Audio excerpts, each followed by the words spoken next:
یہ فراڈی دھوکے ہی کرتے رہیں گے اور لوگوں کو ان مسائل پہ الجھائیں گے جو مابین نزاع بھی نہیں، جن پر کوئی جھگڑا نہیں ہے، اور یہ ادھر ادھر کے سوراخ تلاش کریں گے، اور جو اصل جھگڑے کی بات ہے یہ مرتے مر جائیں گے، اس جھگڑے والی بات پہ نہیں آئیں گے، کیونکہ ان کے بھی دل جانتے ہیں، اندر سے یقین ہے کہ ہمارا مذہب دلائل سے خالی ہے، نہ قرآن مقدس کی کوئی آیت ہے، نہ پیارے پیغمبر کی کوئی صحیح سند کے ساتھ حدیث موجود ہے، اور نہ کسی صحابی کا کوئی قول موجود ہے۔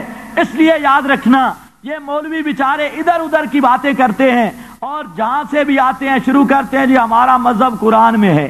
وہ ایک مولوی صاحب، اب نام میں نہیں لیتا، وضو سے ہوں تو وضو سے نام نہیں لیا جاتا، وہ بقدر ضرورت تھا پہلے، تو اب وہ مولوی صاحب بڑا زور لگا رہا تھا، میں نے اس کی کیسٹ سنی، وہ کہتا جی اللہ نے عیسائیوں کی تردید کے لیے ایک لا اتارا، لا تقولوا ثلاثہ، ایک لا اتارا، اور اللہ نے یہودیوں کی تردید کے لیے ایک لا اتارا، اور مماتیوں کی تردید کے لیے دو لا آئے، اور یہ دونوں نہیں مانتے۔ لا تقولوا لمن یقتل لا تحسبن الذین قتلوا فی سبیل اللہ، یہ دو لا آئے اور یہ دونوں لا نہیں مانتے۔ توجہ کر میرا دوست، الحمدللہ یہ اشاعت التوحید والے دونوں لا مانتے ہیں، تے پتر تو نہ ماں مندے نہ لا مندے۔ اشاعت التوحید والے لا بھی مانتے ہیں اور ماں بھی، تے تو پتہ نہیں ماں ہی مندے کہ نہیں، ماں بھی مانتا ہے کہ نہیں، ہم ماں بھی مانتے ہیں، ہم لا بھی، انا کا لا تسمع الموتى بھی مانتے ہیں، لا ہے کہ نہیں، ما انت بمسمع من فی القبور بھی، اب لا بھی مانتے ہیں اور ماں بھی، اور یہ مانتا ایک لا نہیں۔ لوگوں کو دھوکہ کیا دیا جی، قرآن میں آ گیا ہے لا تقولوا لمن یقتل فی سبیل اللہ اموات، حالانکہ اسی آیت کو دیکھ لیتے ہیں۔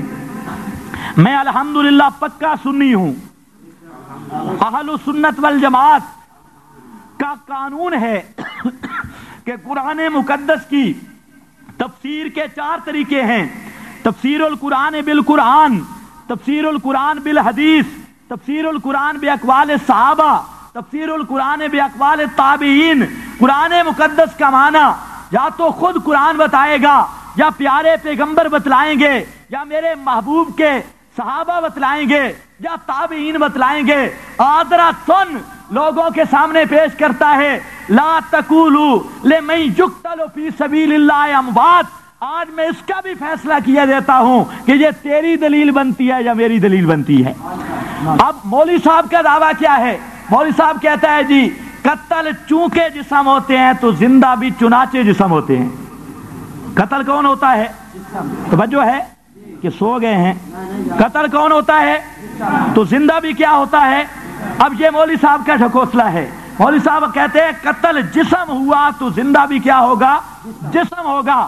اب میں کہتا ہوں کہ یہ مسئلہ جو تو نے اس آیت سے سمجھا، اور تیرا استنباط مجتہد بے لگام، تیری جو بات ہے، تیرا استنباط جو ہے، یہ بات ان 4 طریقوں میں سے کسی ایک طریقے سے ثابت کر دے، قرآن سے، میرے محبوب کے فرمان سے، میرے نبی کے صحابہ سے، میرے نبی کے صحابہ کے شاگرد تابعین سے، اور تمام اہل سنت متفق ہیں، تمام اہل سنت کا اس پہ اتفاق ہے کہ قرآن کا معنی وہ معتبر ہوگا جو قرآن خود بیان کرے گا، میرا محبوب بیان کرے گا، میرے نبی کا صحابی بیان کرے گا، تابعی بیان کرے گا۔ اب میں پوچھنا یہ چاہتا ہوں، مولوی صاحب کہتے ہیں کہ قتل چونکہ جسم ہوتے ہیں لہذا زندہ بھی جسم ہوتے ہیں، یہ تفسیر اللہ کے قرآن کی کسی آیت سے، میرے محبوب کے فرمان کی کسی حدیث سے، اور میرے نبی کے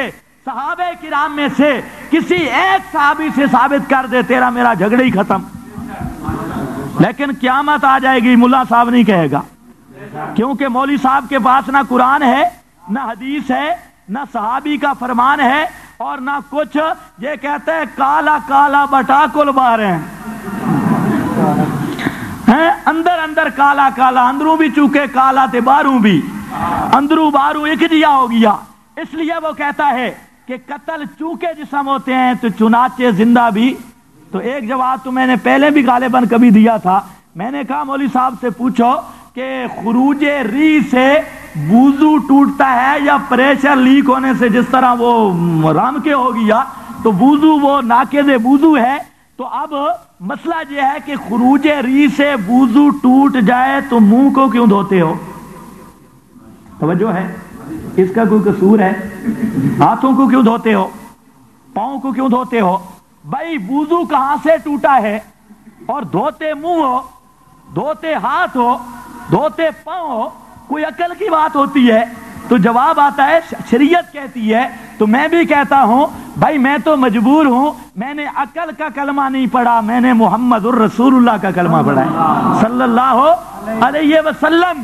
شہید کی حیات برحق، اور وہ شہید جس کو میرے نبی کی غلامی کے اندر یہ انعام ملا ہے اس پیغمبر کی حیات بھی احق اور برحق ہے اور بطریق دلالۃ النص ہے، اور کوئی آج کی بات نہیں. یہ میں نے المسلک المنصور میں لکھی، اور صرف لکھی بھی نہیں، ایسی ثابت کی، اور ثابت بھی ایسی کی کہ وہ کروڑ پکے کا شیخ الحدیث آج تک جواب نہیں دے سکا.